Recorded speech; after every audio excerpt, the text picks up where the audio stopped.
Thank you all for being here. This is our fourth installment of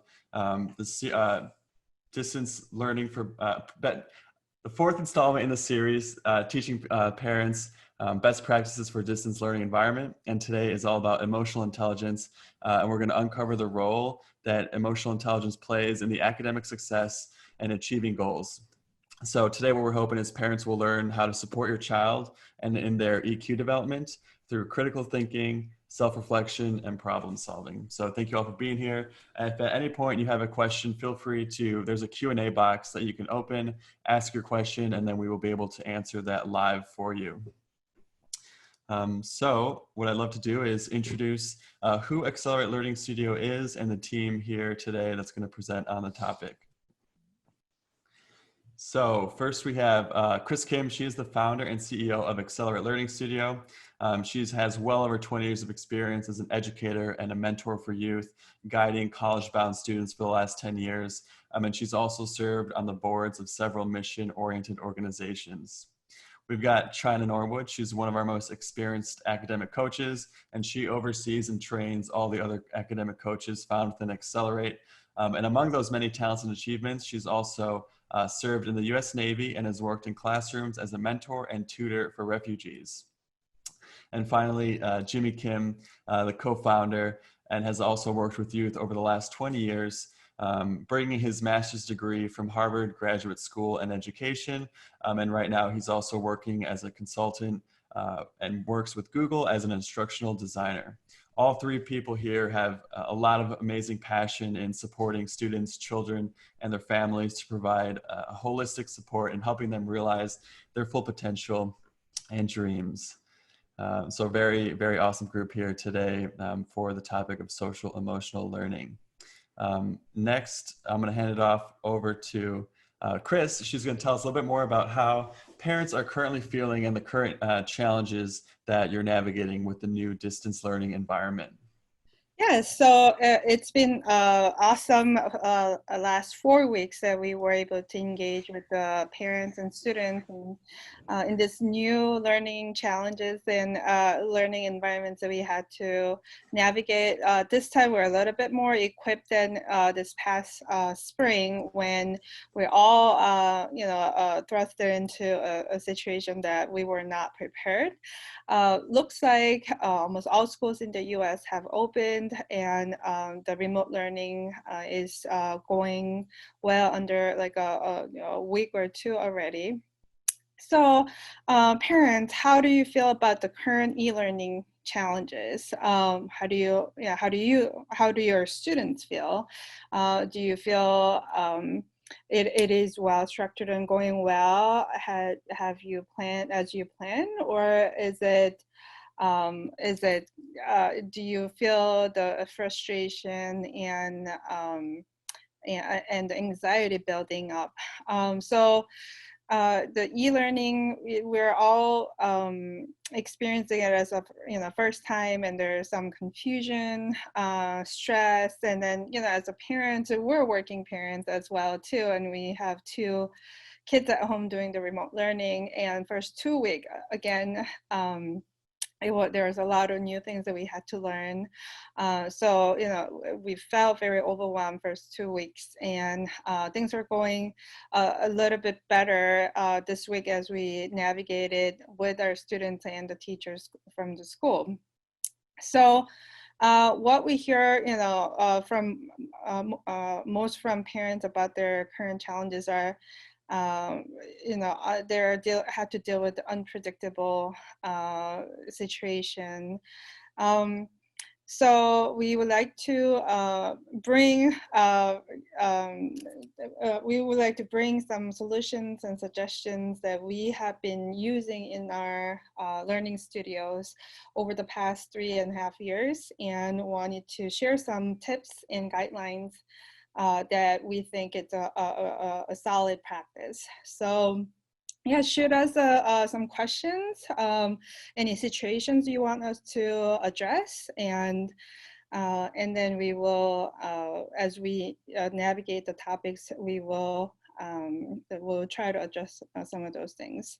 So so our program Accelerate has been, it launched in 2016, and it brings a learning sciences based approach to helping students develop good learning habits under 4 domains and 20 learning habits, 20 learning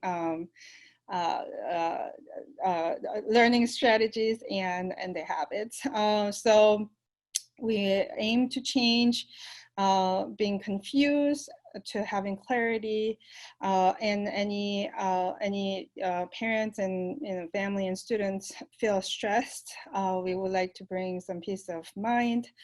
And when you feel overwhelmed, we would like to bring control, and then teach the students and the parents being more in control of their own learning.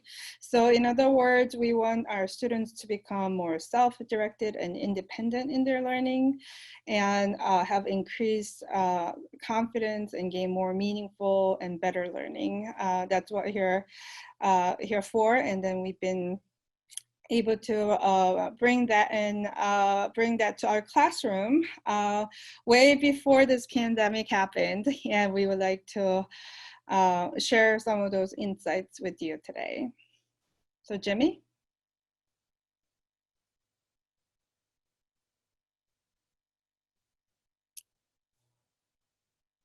Hey, Jimmy, you're muted. Yeah, got it. Sorry about that. We always have to have, am I on? Am I muted in seminars? So I apologize for that. But social emotional learning is so important because this is a set of habits and skills that tie in and support all the other skills that we have covered so far. So let's really talk about then, what are social emotional learning skills and why are they important?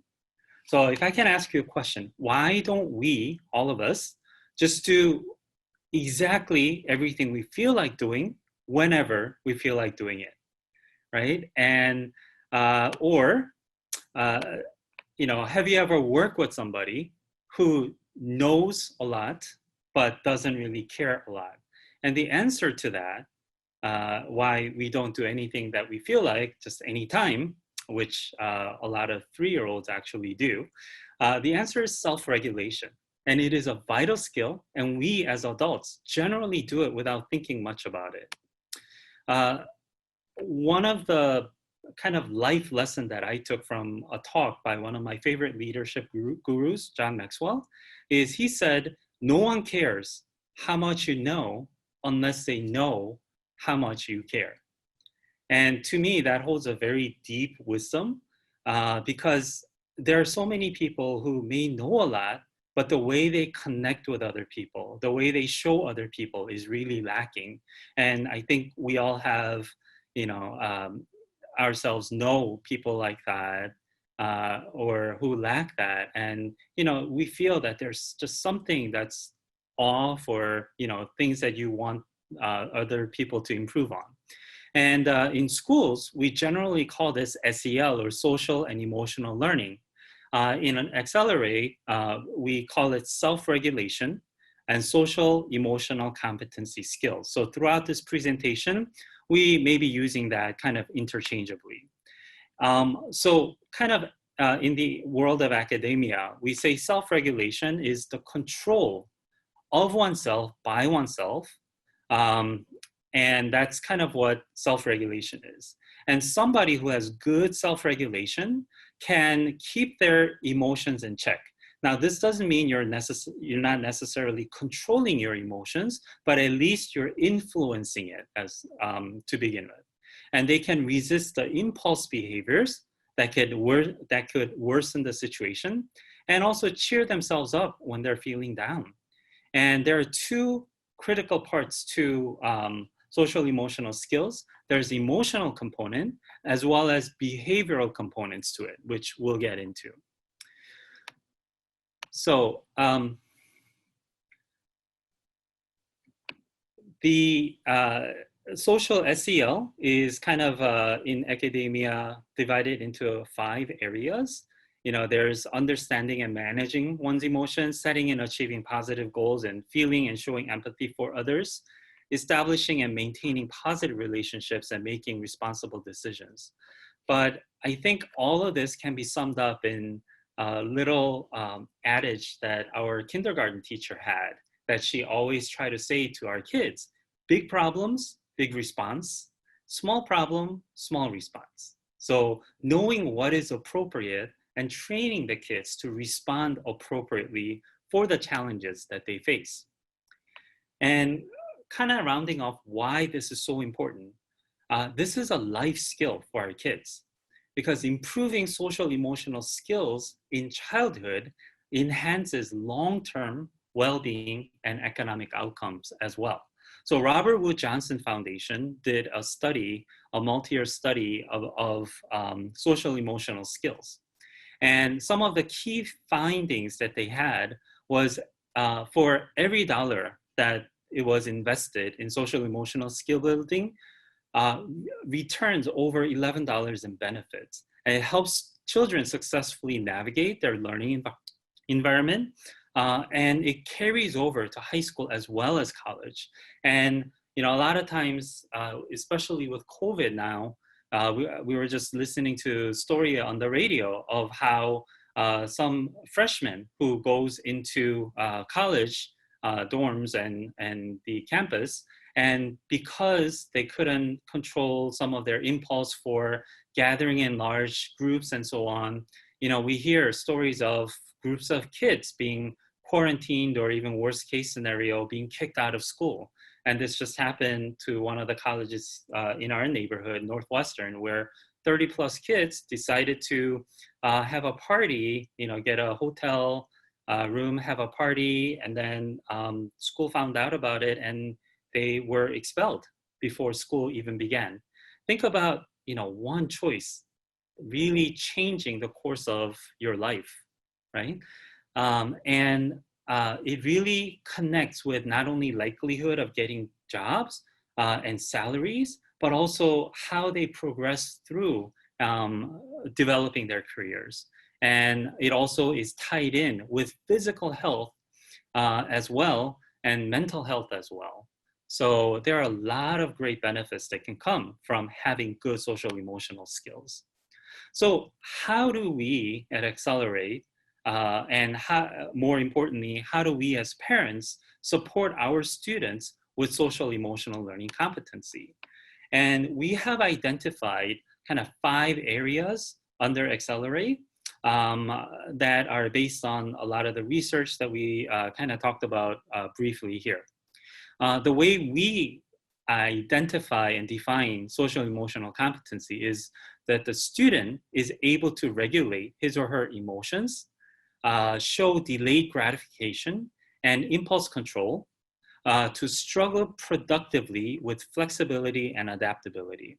And the student is able to advocate for support when needed appropriately. So these 5 areas we'll get into and talk about. The first area is emotional self-regulation.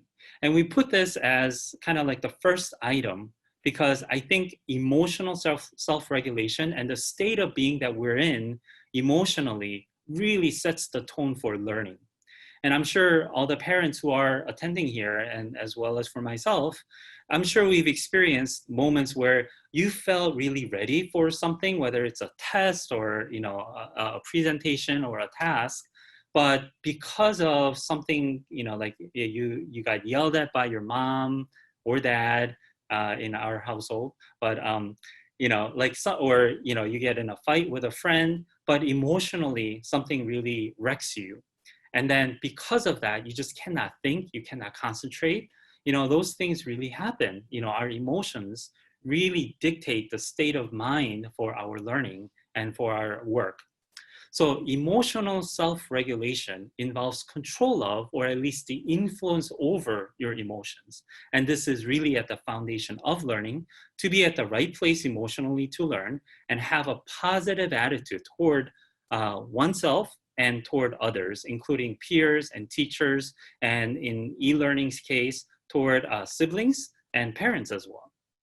So in this seminar, we kind of wanted to talk about like, what does that actually look like? So what are some signs of students having a challenge with it? And you hear things like, I knew I was gonna get it wrong, or I can't figure this out, or I don't care, or they're hard on themselves saying, I knew I wasn't gonna be good at it, right? So these are some signs that you can tell like, oh, there's something going on that's deeper. There's a reason, because every student we talk to, and if you really get the heart of it, of course they care about their well-being and doing well, not just academically, but they want to do well. But at some point, if the challenge gets too hard, or if it seems like it's not something that they connect with, then they really are either hard on themselves or they disconnect from it. So some signs of progress that we see is like, even though you get a question wrong, they say things like, I was so close. I almost had it. I think I'm gonna get it next time, right? And they say, what did I do wrong? What can I figure out, or what can I do so that I can do better or improve and learn from the mistakes? So we're gonna kind of talk about now for each of these items, what are the signs that we see and in our classes, and what do we do to support our students at our center? And then also some tips for parents on how you as parents can support your kids. So China?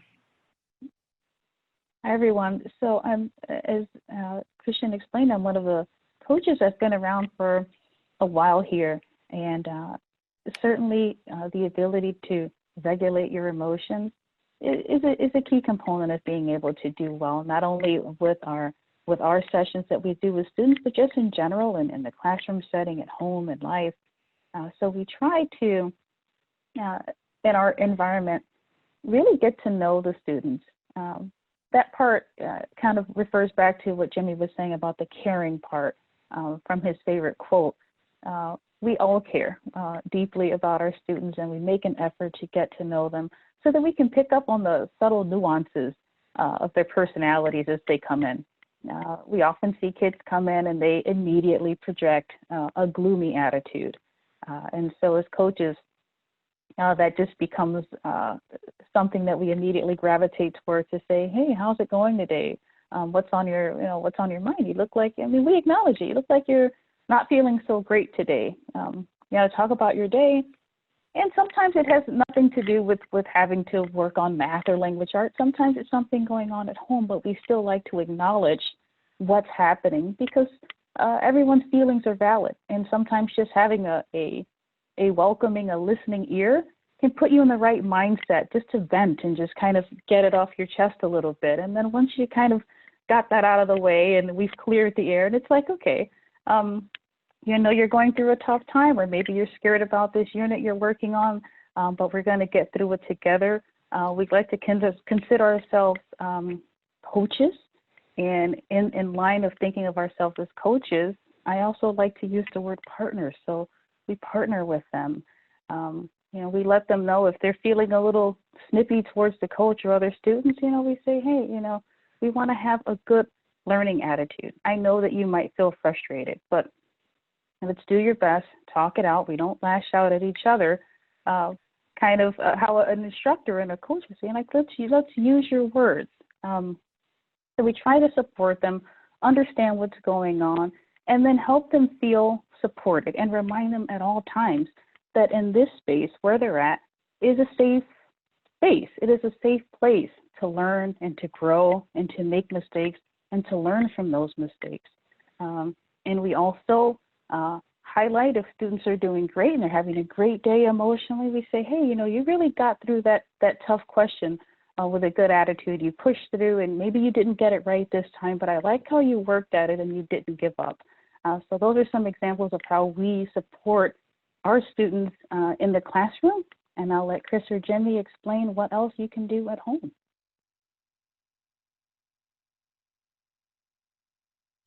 Yeah, so the emotions, the letdowns, and the big disappointments, or even the opposite side, a big emotion with lots of excitement, it's a birthday, or some other things going on behind the background that sometimes we don't see, but usually that they bring that emotion to the classroom.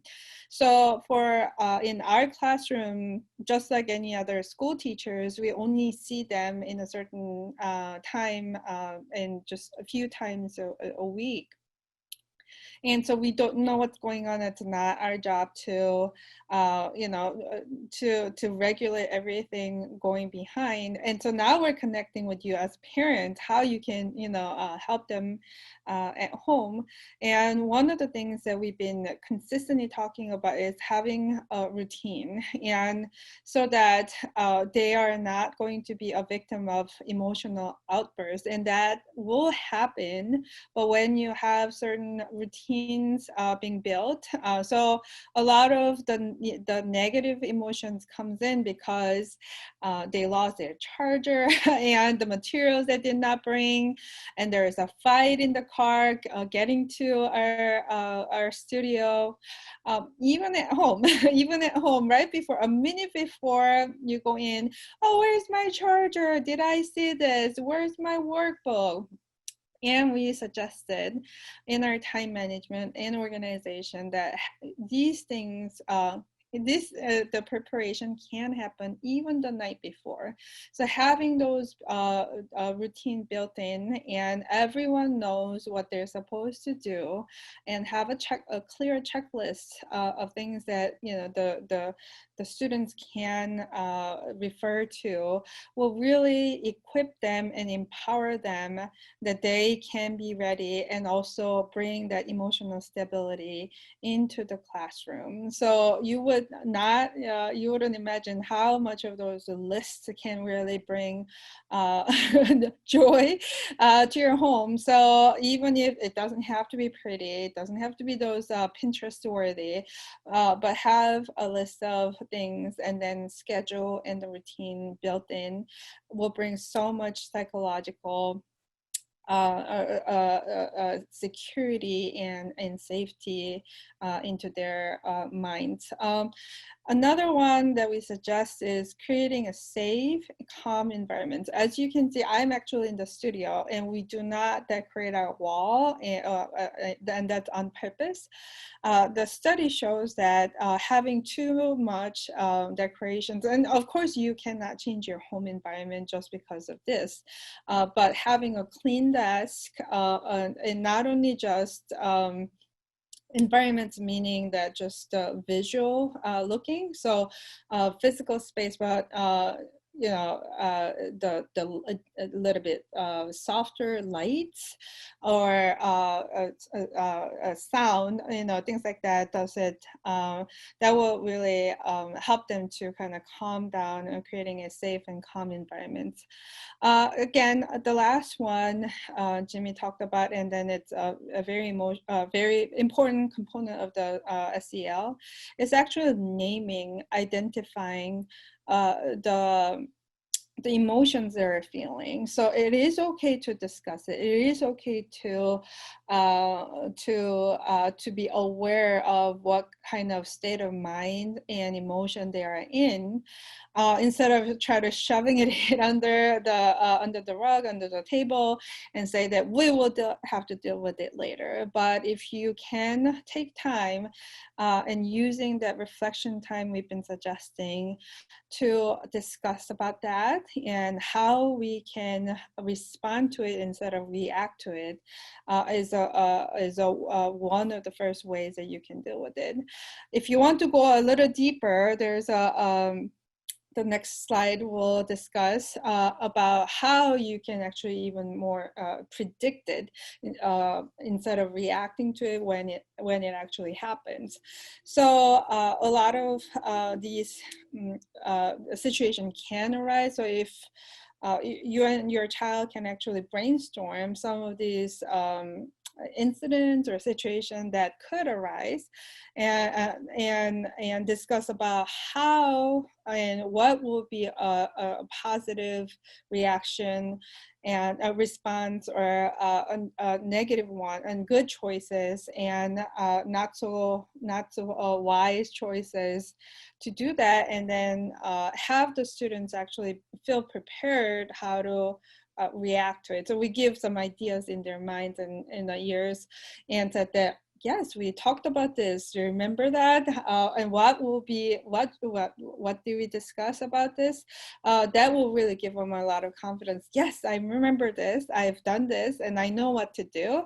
That will be really helpful. Another one. This is, might not feel like it's actually directly related to it, but playing a lot of games, board games, physical games, and through that, children learn how to regulate their emotions, and when they lose, in the game, how to react to the situation. That will open up a lot of conversation that you and your child can have to learn about the social emotional interaction with their peers and to themselves.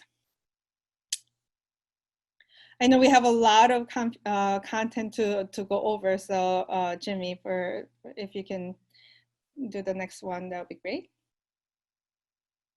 Sure.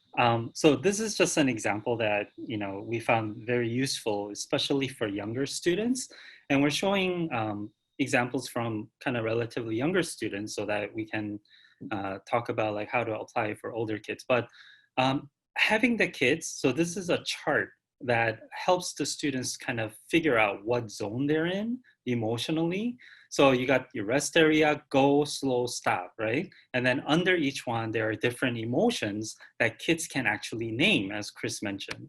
And if you look at the next slide, right under it, and this is part of the same poster, it talks about like what are the tools that you can use to get yourself in the green zone. So it really helps the students take control of their own emotion instead of us as parents or an adult saying, "Hey, why are you so so upset?" Or "Why are you so why are you yelling? Why don't you stop yelling?" But these are things that students themselves can do to regulate their emotions and really practice doing that in a safe environment. Maybe for a little bit older kids, the next slide talks about like what are some of the strategies you can take to solve your social and emotional problems that you may run into, right? So this could be in your classroom, or my son this week got really upset and came storming into my room and talked about how some kids in his class are not paying attention and playing other games. I think he probably said it to say that I want to play games too, but we talked it out, right? And then we were able to kind of really work through that issue together. The second social emotional competency item is the media self-regulation. And this is the one where student is able to proficiently navigate computer usage, so using computer as a tool, but more importantly, student is able to regulate oneself from being distracted by computer and media use. I know this is really hard. This is really hard, especially with the students, and even for us, this is really hard because media, especially our cell phones, have become so prevalent and so accessible, and it constantly warrants our attention and is seeking our attention. So there's a lot of things that we do to talk about how to regulate yourself. But for younger students, their frontal lobe, their brainwise, has not been fully developed. And as a result, these things like regulation are difficult by nature. And first thing to know is, yes, it is harder for the kids. And that's why developing these muscles to really control their executive functioning or planning, organization, problem solving, behavioral, emotional control, all these things are so important because it's like building up muscles for them to get better. So let's look at what does that look like, right? For media self-regulation, some signs of challenge is kids literally cannot last 10 seconds without touching their device or their phones. And they, when they work, the next slide, please. When they work with school materials, especially in Zoom environment, and this is something I think parents need to really watch out for, is they kind of keep the Zoom window open or Google Classroom window open, but in the background, they have multiple tabs or windows or even multiple screens open at the same time. And it's really, you know, kind of smart, but a way that students are able to not pay attention, right? And kind of circumvent the classroom, because teacher cannot see your screen. So some schools have started using, you know, monitoring programs, but you really cannot control if student has a second device open. So this is something that we really have to teach our kids to be able to self-regulate. Another sign that we see is, you know, we've had students who click their mouse and really cannot wait the 1.5 seconds or 2 seconds for the screen to reload. So anytime there's waiting period, they're like clicking away at the mouse by habit and they don't even realize it. And as a family, there's no media use guideline or agreement as a family.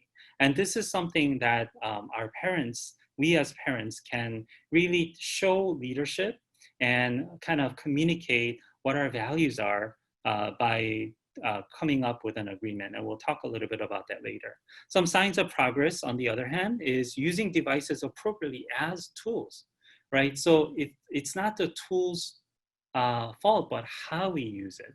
So, you know, a hammer can be a very useful tool to build things and to fix things, but it can, when it's used wrong, it can be, you know, it can hurt the user and other people as well.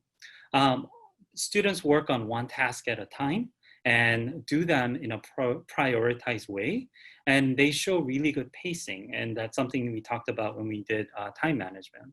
But most importantly, the family, as a family, we have agreed and clear guidelines for media use. So let's delve deeper into that, and I'm gonna ask China to chime in here.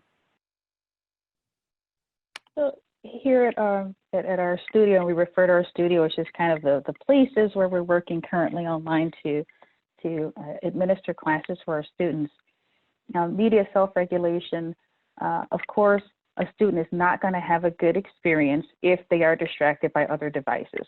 We do see this already. It's not totally surprising. Some students are better able to put other things away and close other tabs.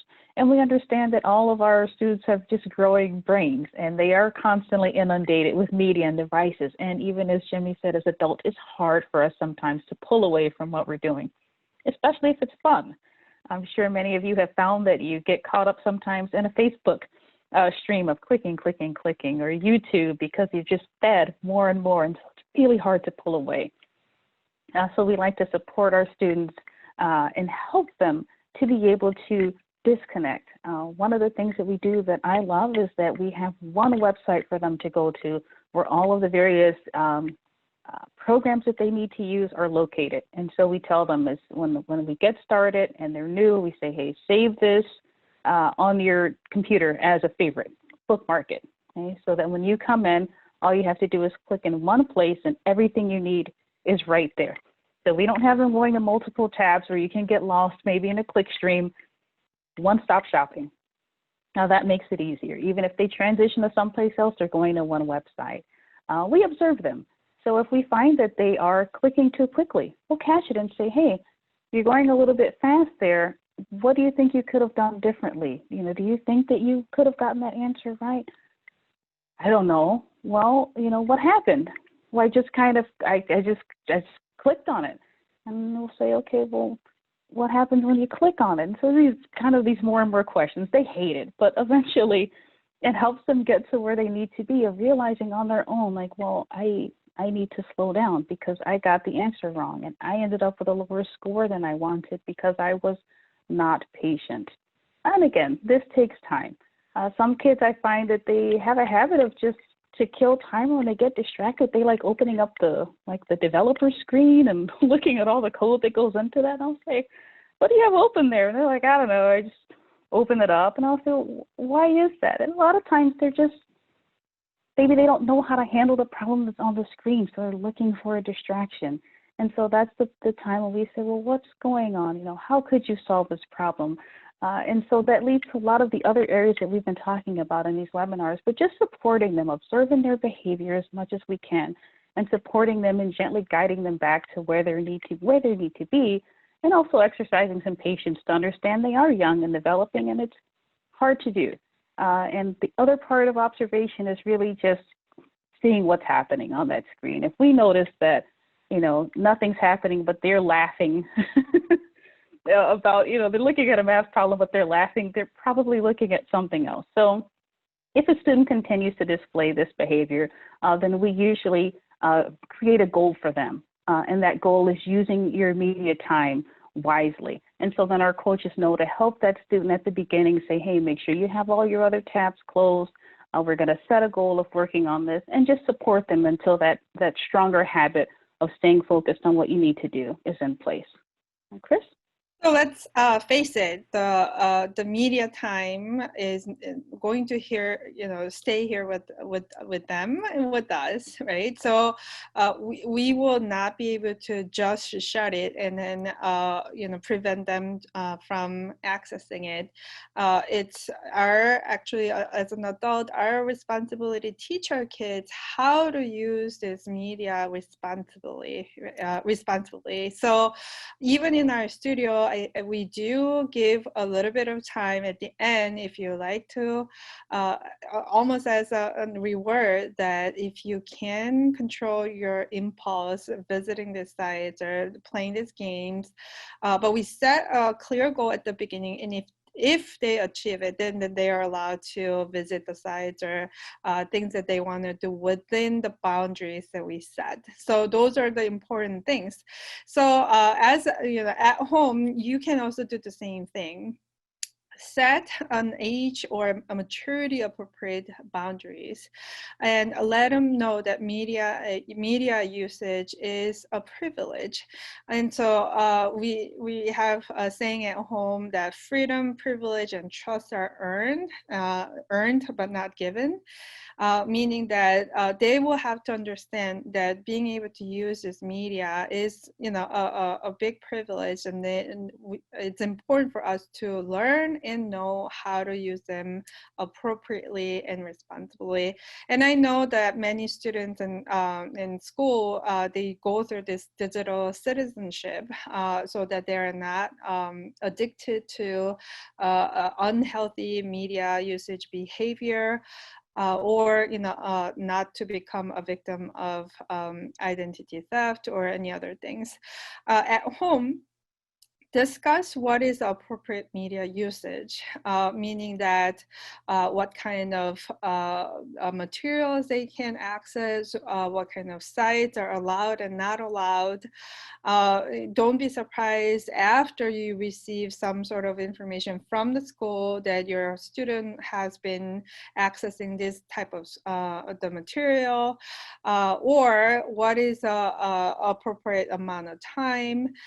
So the second one is agree on right amount of time of the day or the length of a free media time, and incentivize by setting rules on additional media usage. So they should know what are the boundaries and the content and the access wise, that they need to have those clear boundaries. And then if they need to go above and beyond that, or they would like to, and then they should come to you and discuss those options so that they know that that there is a guidance, there is a boundary, and it's not just freely given to them just because they're given this device to access the school learning.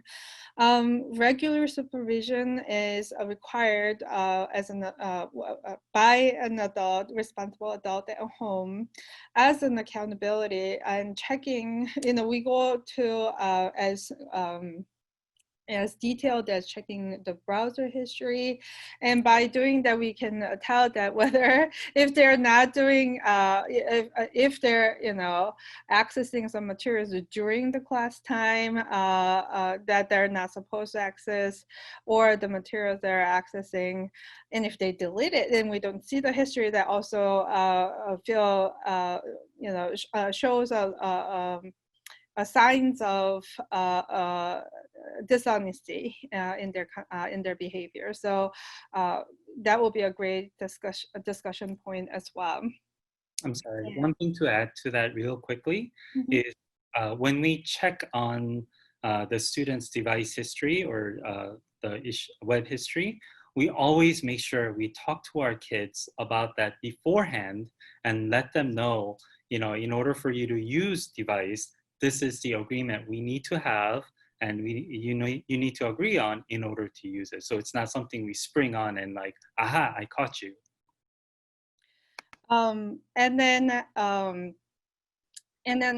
if it's not about just access to the content, a certain content, or the amount of time, but the media self-regulation also means not only just student makes a decision out of impulse, but also the confidence that they need to build accessing certain materials. So sometimes this emotion gets built up because they don't feel confident using certain browsers, certain device, or certain software. And so, help them to practice it with you so that they can gain those confidence accessing them. I know many parents would say that, no, it's actually the other way around. I feel less confident helping my child because they know, but I don't. But we also found that there is, that's not always the case, and students always need extra support in that. So, okay. If you like to go any further from there, build a media-free time or space as a family. That it's important to have students to experience, outside of this media time. Study shows that the reading comprehension is better when you're reading the same content. When you use a paper-based book or printouts, than when you read it off of a screen. So it's important for us to encourage them read with the actual book. But if the ebook and online reading is the only option, or if that's the only way to encourage it, it's okay. But make sure that you build a media-free time so that they can tell the differences of how responsibly using the media is important. Also, know that not all media access is the same. So we're talking about the blind media consumption. So in our, I think, first two installments, we discussed how the media consumption to media communication. So using this media or devices as a communication tool. And then, going further, if the students learn how to use these tools as a media creation and being able to even share with others. When we talk about limiting and then discussing about the media usage, mainly we're talking about the media consumption, but then if they can further bring it to communication and creation tool, that will be a better usage of their media. Great, thank you for that. The next one is flexibility and adaptability. And when students are stuck with lesson contents, especially when they're doing e-learning, the student is able to revise their plans in the face of their obstacles, setbacks, new information, or mistakes before asking questions immediately. And we'll talk about asking questions as our fifth one. But why is flexibility and adaptability important? Because it leads to creativity and problem-solving skills, among others. And last time we talked about how boredom is also another motivator of creativity. What does it look like? Well, some signs of challenge is students don't want to try new things, and they have a hard time adapting to changes, and they have a hard time transitioning from one thing to another. And all of this, we kind of say fixed mindset. And some signs of progress is they have a growth mindset, meaning they can learn from their mistakes and know that things change. And they set aside time to adjust. And that's, I think, important for us as parents to allow our kids time to learn and to adjust into new things. And also having transition time built in and space for transition. So we'll talk about some tips for that. China? So here at the studio, flexibility and adaptability, as you've been hearing, are, of course, the students have to be able to get what we call just get unstuck. Of course, as they are constantly moving from learning one new concept right onto the next new concept, there are times when they're going to feel stuck. They've never seen this before. Maybe they're ahead in a grade level, or maybe they're covering something that they wasn't taught, or it was taught in school and they missed it. Or maybe it's just some old, tough problem that's come back to haunt them. They kind of got past it in school and they didn't really learn it, and now here it is again, and they see it and they're thinking, oh no, it's dividing fractions. I don't like this stuff. I don't know what to do. I just don't even want to deal with it. So we guide them to say, hey, let's be calm about this. You can usually assess the shift that happens when someone hits a wall and they've been working and suddenly they stop.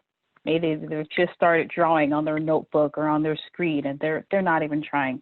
So we try to help them get past that and say, give them a moment, because sometimes you need space just to think, and we like to allow that space to think.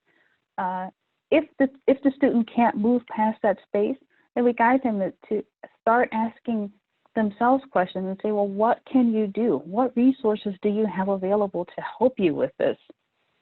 And they might say, well, if you're talking about notes, I don't have any notes. I don't even know how to do this. Okay, maybe you don't have notes, but you could get some notes. How could you get some notes? Where could you learn more about what to do? Well, you could tell me. Sure, I could tell you, right? And you could write down some things. What other options do we have? Well, like there's this video. Have you watched the video? No? Okay, well, why don't you try watching the video? Videos never helped me, Miss China. And I'll say, well, maybe another video didn't help you, but why don't you try this video and then come back to me and see what happens? And while you're watching that video, try to take some notes, write down the sample problem, work through it, pause if you have to. And so just giving them all these options to say, that you have options. It's not just looking at this problem and there's nothing that can be done. There's always something that can be done. And we're here for you, but go ahead and try it and let's see what happens. And so usually if they can, watch the video, that usually gives them a little bit of a start. If they need more help, we usually have other resources right there. And hopefully we encourage them at the same time, take notes, and now we've got a starting point. And now we've got something to think about. And then I say, okay, why don't you try that problem now? And then we let them try it. And then we learn from those mistakes if there are any mistakes. So that's how we support them, is really just assessing what's happening there and then help them to access the tools that they have available. And then also in reinforcing note-taking, we remind them that, see, next time when you hit this problem, now you can go back to your own notes and look at it. So you don't have to be afraid when you see this kind of problem again, because you've solved this for yourself. And of course, the student always has a wonderful sense of pride of knowing that they were able to get themselves out of this jam, and that builds confidence for kind of getting yourself unstuck next time you hit a wall. So that's how we support them here at Accelerate. And I'll leave Chris to tell you what else you can do to encourage your kids at home. So as you can hear from China's voice that, that as a coach, as an adult in the room, that we try to not to lose our cool and then calm and try to show that we are, we are in control of ourselves as an adult in the room. And I know sometimes dealing with all sort of emotional outbursts and challenges and difficulties, and at home, kids actually do let their guard down and shows the kind of things that you question, like, do you really do this at school too? So yeah, I would ask that question many times. But be kind to yourself as a parent. I understand that you go through this type of emotional roller coaster with your child as you're experiencing these remote learning experiences, so that that give yourself a little bit of a break mentally and emotionally, but also help yourself and your child to build that transition time, transition phase.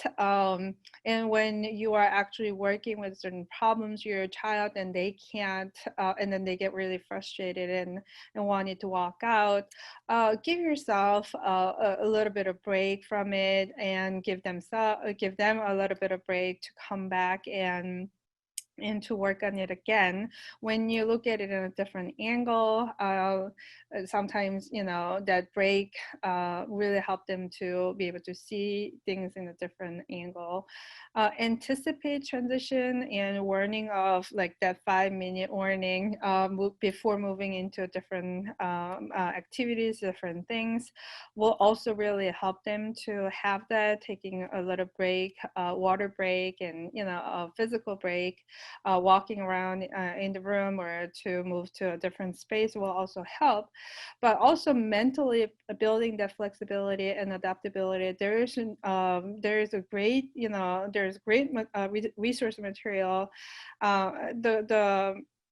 The growth mindset. So some of the things that the phrases that we encourage to use in our studio, in our classroom, when they say, I'm not good at this, instead of saying that, oh, like, what are we missing? What are you missing? What can we do to look at things different ways? We hear this quite often. I give up. This is not something I want to do. And help the student, your child, to change their wording, their self-destructive or self-doubting, and say, well, how about I'll use some of the strategies you've learned. Let's look at your notes. What other materials, like China mentioned, that we can use to solve this problem? This is too hard. And then you can redirect your child's voice and say, this may take some more time and effort, but I can do this. You can do this. I know you can do this. And how about my favorite one, like, oh, plan A didn't work, this didn't work. Oh, good thing there is still, you still have like 25 more letters of plan B to B, C, D. So there are many ways that we can encourage them to build their growth mindset and build that flexible mind. Jimmy? Yeah, thank you. The next one is productive struggle. And the student is able to spend time facing challenges and mistakes in a productive way, moving away from destructive struggle to productive struggle. So what we mean by this, if we look at the next slide, is when things are too easy, there's no challenge. But if it becomes too hard, then students zone out or they disconnect. So students understand that their initial uncertainty or initial struggle is a natural part of the learning cycle. And it's kind of like working out to build muscles, right? Where we have to put some strain and stress on our muscles in order to build it up, but not so much that we get hurt from it. So if you look at the next slide, this is very similar to the Yerkes-Dodson law, and it's over 100 years old, but it's saying that some stress is actually good for you. Because if you have no stress, then you lose interest and you don't like it. And if you have too much stress, then it leads to test anxiety. So this is something we teach not only to our younger students, but our high school students as well, about the need to have appropriate challenges that stretch you, as well as learning how to deal with test anxiety. So let's talk about how we do this in our class. So as we were talking about before, of course, students often get frustrated. That's part of the process. When you're learning, you're going to be frustrated. We're okay with frustration. We're fine with that here at Accelerate. We understand that it's part of it, but we don't want to allow our students to stay in this mindset of feeling frustrated and just getting more and more ramped up. I don't know what to do. So at every step, we always loop them back. What can you do? And help them to work through this and allow for mistakes and remind them it's a safe place. There's nothing's going to happen if you make a mistake. That's okay. But let's learn from our mistakes. Let's go over, review that problem, go over it and see if you can figure out where the mistake happened. Because really that's kind of where it's at, is understanding the mistake so that you don't repeat it. And so we try to guide them to do that and just give them the space to be able to, as we say, kind of just struggle productively. So we won't allow a student to just sit there, hand on the eye and, nothing's happening. We'll engage with them, which is, sometimes just as humans, we need that. We all have those feelings of just feeling down, and sometimes you can't get out of there and you need a friend or someone to kind of lift you up and say, hey, it'll be okay. What can we do? What options do we have? Sometimes it's as simple as they read this sentence and they don't like reading and they came across a word they didn't understand and they just feel frustrated. I'll say, well, what can you do? They're like, I don't understand this. You don't understand any of those words? Well, yeah, I know some of the words, but all of the words. Well, what word don't you understand?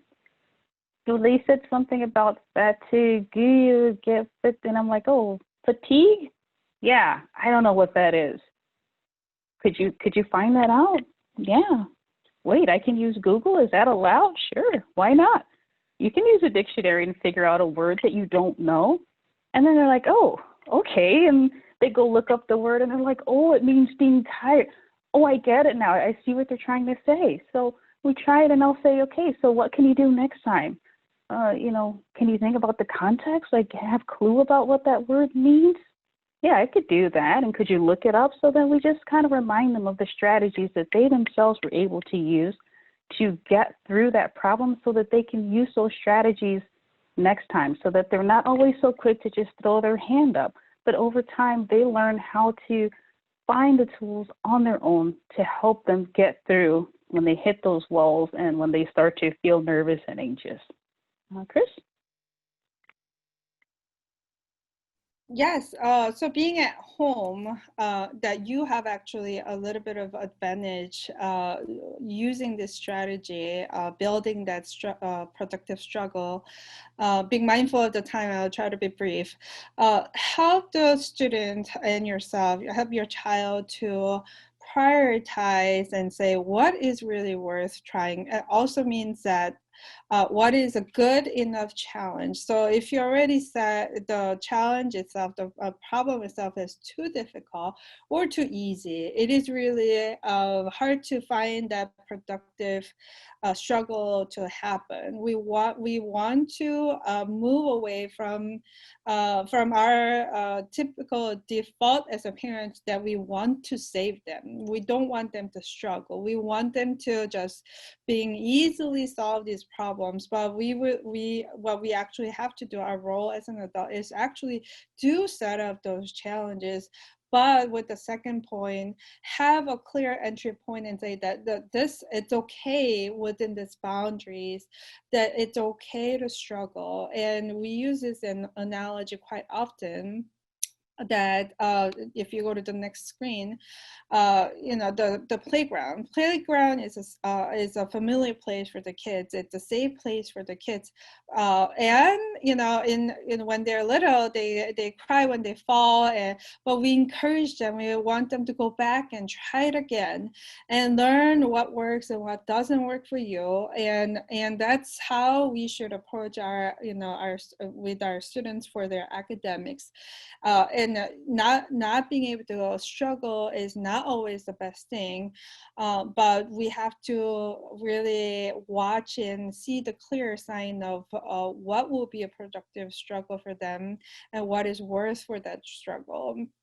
Always praise the effort, not the result, because if you're only going to talk about, oh, you did that monkey bar, you did that problem so well, they're going to just focus on the right answer, and we discuss the danger of that. So always praise for the effort that they're trying, the progress that they're making, but it's okay to make mistakes as long as they have time built for reflection and how to improve and not repeat the mistake. Okay. So finally, our last item is critical thinking and questioning. So students are able to ask questions after trying first and is able to articulate their question by following a 3-step or 4-step guideline, which we'll talk about in a bit. But students can think about what he or she can do differently from now on.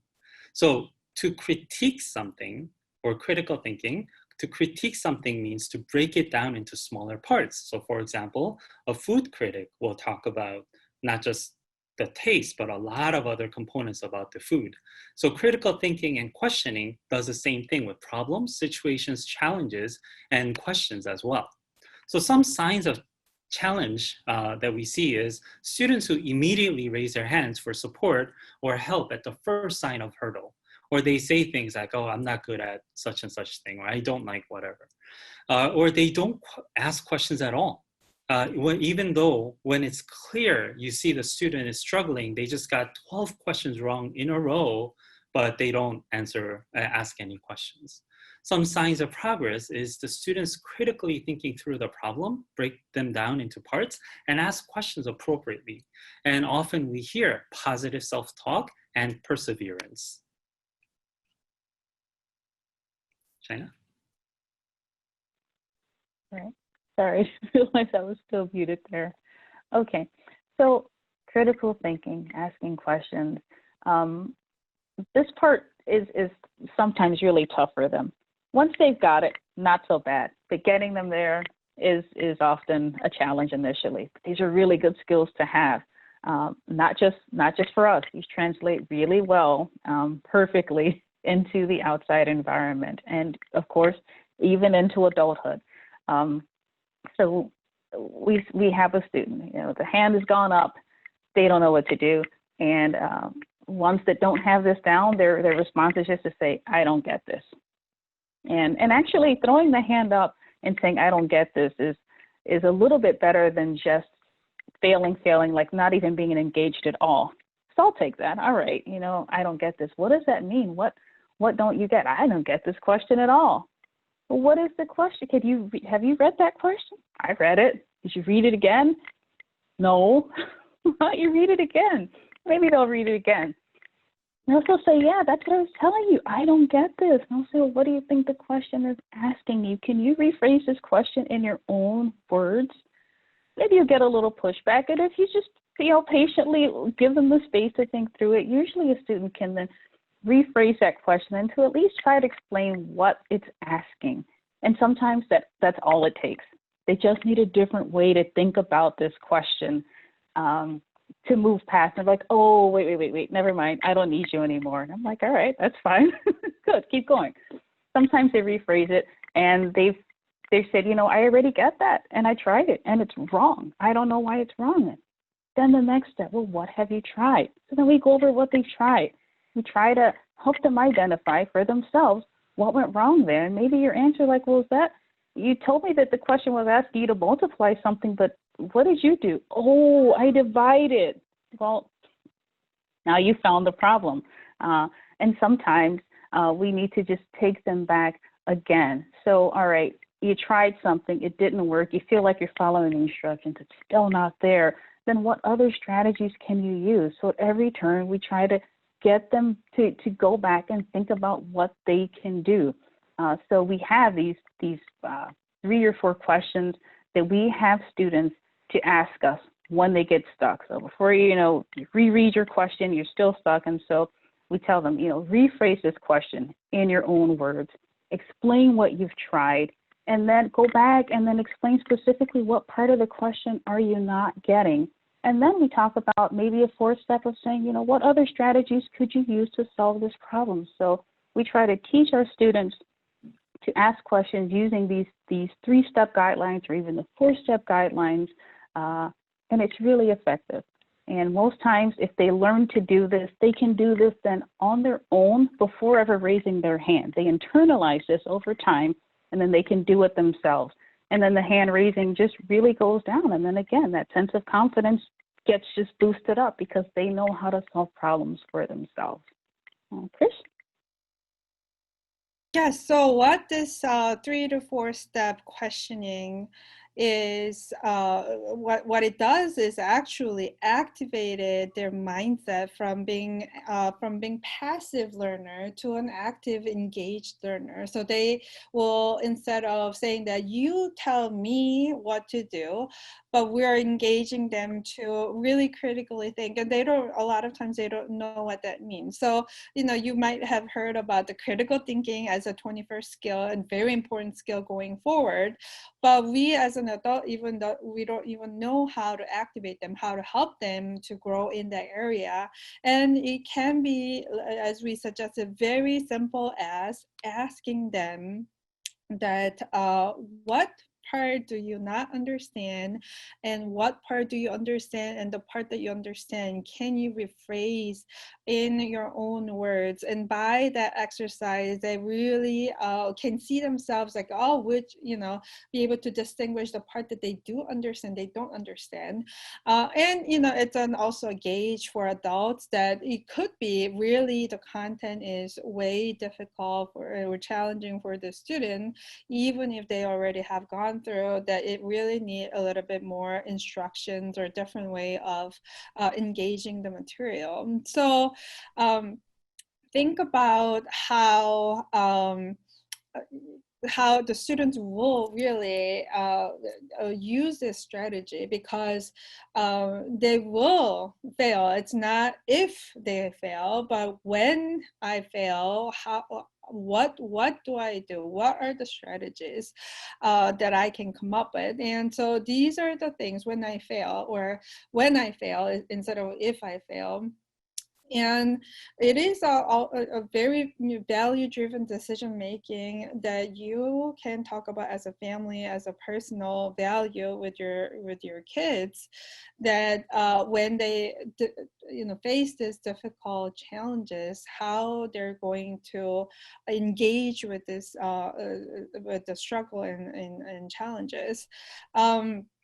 Structure environment to make self-regulation easier and more manageable, meaning that we do have those healthy boundaries set up for the child, and provide positive discipline and reduce emotional intensity of conflict situations, so that we can see not only just a day-to-day struggle, but also see a big picture of how we can support our students through critical thinking skills and flexibilities, and redirecting them to have a different state of mind, and having some strategies and plans before they experience a failure and emotional stress and frustration, but do have some strategies and role playing, prepare them and equip them to learn how to deal with those situations.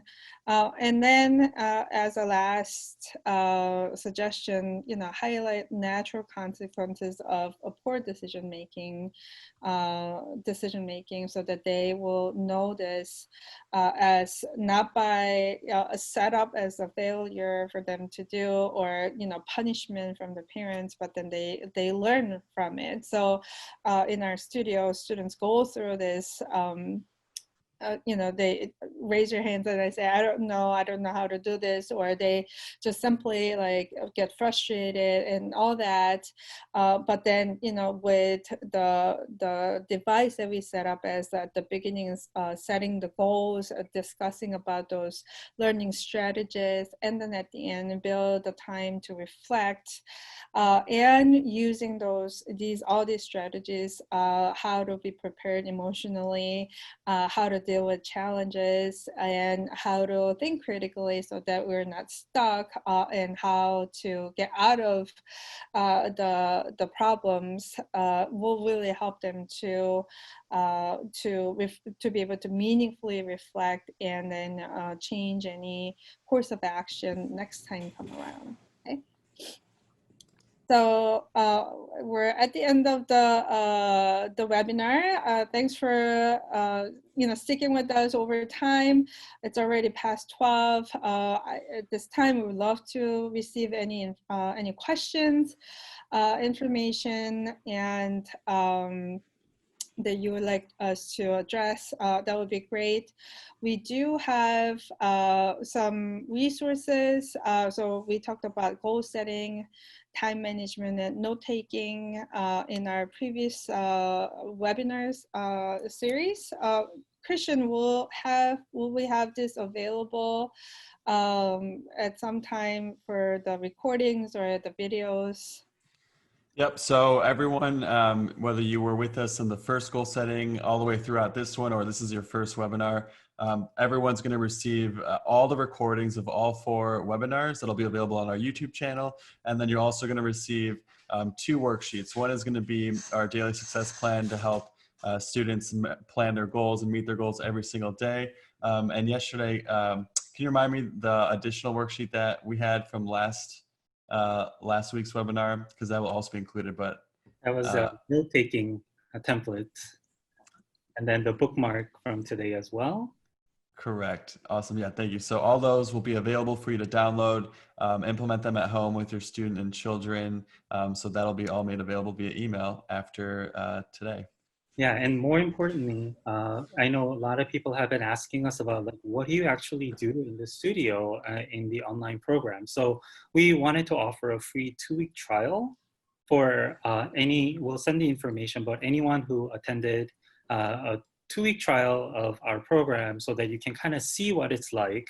And then, there's no obligation. You don't need to give us any, credit card or any information, but have your kids join, try it out, see how you like it. And, we really want to come alongside of parents and support you. Yep. Yeah, I guess something I'd like to add on that is, everything that China was sharing with their experience as an academic coach and the role that this plays with a student, having a coach alongside a student, and being that tough, loving, accountable partner in their journey for learning is going to help them accelerate and get through these challenges on their own quicker. So the webinar today is really to equip parents at home. Now that your students and children are at home, that role is still going to be very fundamental to their learning, even though they do schooling remotely. So if that's something you're interested in exploring, what that kind of a level of accountability partner can have on your student and child, this 2-week trial will be a great way to get a feel for what that's all about. But I will go back to the Q&A. So for those of you who are still sticking around, feel free in the chat box, in the Q&A box, any questions you have, anything else you'd like to get more explanation on, feel free to throw it in there and we can definitely address that live here while we're all together.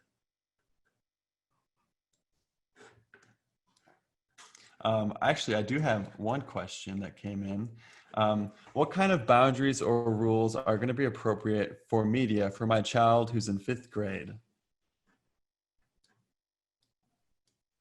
Okay, so we'll just chime in, but I think boundaries really depends on many factors, like such as students' emotional and digital maturity. But more importantly, what kind of family values are you trying to communicate through those boundaries and rules? Because rules are really not a set of what you can and cannot do, but it's a reflection of what we hold dear or what is important to us as a family.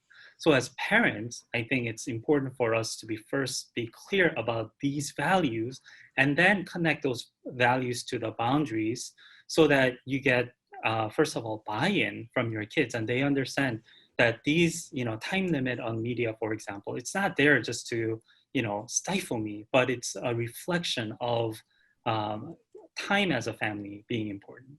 And then maybe as a resource, there's a website called commonsensemedia.org, and it's a website that we refer to a lot to check for like age appropriateness or learn more about this new show that came out or movie our kids want to watch. So that could be a good resource. Love it. Awesome. Thanks for that, Jimmy. Another one that came in is, what is the difference between tutoring and coaching? I can take that one.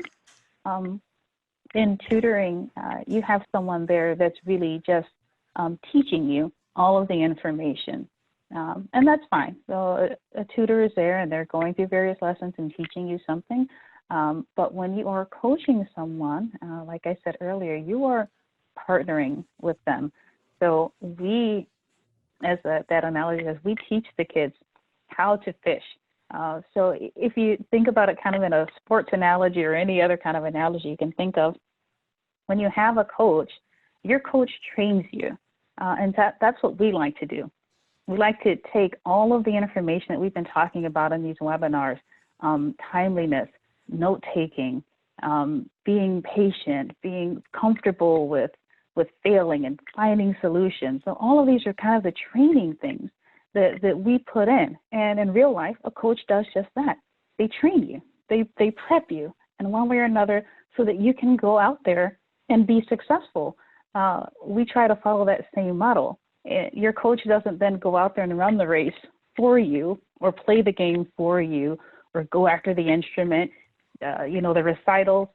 After proper training, you do these things for yourself. And so that's what we try to do here at Accelerate. We are the coach. We train you, we give you the skills, and then we send you out there and let you try these things on your own. And sometimes you'll have a great performance, and that's awesome, and it feels good. And sometimes you don't, but we also try to help students have that resiliency to say, well, that didn't go so well this time, but next time I think it'll be better. And looping it back and saying, well, again, what could you do to make it better? And helping them to find those answers for themselves so that they can grow and learn and just be successful. That's what we're all about. That's great, China. Thank you. I think you rolled right into a perfect tee up for the next question that came in, was just on that itself. What do you think about resiliency? And it sounds like the way you described it, that's a character trait that's built from the training. But I would love for you to comment more about what is the result of the training, going through the hardships, the wins and the struggles. How does that involve resiliency in a student? So it comes in just from having those tough moments and getting through them. It's something that just builds up inside of you. And we are there to support them. And I know many of you as parents are trying to do the same things at home. And so just being that supportive advocate that says, hey, I know that you can do this. And even if I don't have all the answers, I bet you can find the answers. And if worst case, then I can help you how to, to go and access those answers for yourself. And as these things happen more and more, you build up that resiliency, that inner strength, that confidence that says, well, I got through some really tough things before. I can do it again. But you have to go through the tough times and the struggles first. If the answers are always fed to a student or to a child and you always do it for them, they're not going to develop resiliency. They're always going to look for someone to jump in and help them and to save them. And that doesn't play well in the real world. Like, we have to be able to solve problems for ourselves. We have to know when to ask for help, and that's fine, but we also have to first figure out what can we do ourselves. And then you know specifically what help you need, because we all need help sometimes. You do sometimes hit a wall and you're like, wow, I've tried everything I know to do. I don't know what else to do. If you're a grown up, maybe that's the time you call the mechanic. All right, I've tried everything. Now I need a professional. We can be that professional as well. But it's about building that confidence to say, at least I can try things on my own. At least I can go and search up what to do and try those things. And then if it doesn't work, maybe try another thing. And then if it doesn't work, then maybe I need help. But just that resiliency to just not give up. Keep trying. I'm a big fan of goal setting, as you know. So in our first session, we talked about the building resiliency can be really challenging when you do not know what the goal is. So when, just like China said, what is a threshold, right? So what is knowing, creating the self-awareness. What is my goal? What am I trying to achieve? And how the resiliency can be actually measured, seen, and try it out and then build it. So it could be many different things in whether you can focus, whether it's more of a character issue or the emotional frustration issue, or time management issue. But you set a clear goal of how I'm going to actually build that grit, or the resiliency. It's hard to measure because it's an abstract concept, and so for kids to grab this concept is extremely difficult, right? But for you as an adult, you as a parent, if we can agree with the child that these are the steps and things that you can build to be able to see the progress, that's what I would definitely recommend. And reflect in that, wow, look at you, you already made this much of progress. You were able to sit quietly for 5 minutes, now you do it in 6 minutes, and now you're doing it in 10 minutes, and encourage them to go back and revisit that. And that will be my strategy. Yes, just to add quickly to that, there was a study done a couple of years ago with all those kids from different parts of the world, different countries, to test resiliency. So they gave a math question that was very difficult, but definitely accessible by the students. And they measured how long the students actually spend on trying to wrestle with the problem. And in countries like Singapore, I don't quite remember the exact numbers, but kids spent on average about 50 to 60 minutes with just one problem, trying to really digest it and to grasp it. And I was shocked to learn what the US average time was. And it was about 20 seconds, not 20 minutes, but 20 seconds. So in 20 seconds, that's the time it takes for the students to read the question maybe once and say, you know what, I don't get it, I don't know. And that's it. So it's so important for us to train our kids to build resiliency around appropriate challenges that they have access to. Great story there. I brought up the slide again that shows all 4 learning domains. If anyone here is just joining us for the first time, as you can see, whenever a question about one domain pops up, the way that Chris and Jimmy and China are all answering, it's all connected. So they all work together and that's like the holistic approach at Accelerate. Every domain matters. Excellent. So if anyone has any other questions on anything else that they're curious about, that maybe now would be a great time to submit that. We can hang around for a few more minutes. Thank you all for joining us this far. Really awesome to have everyone here.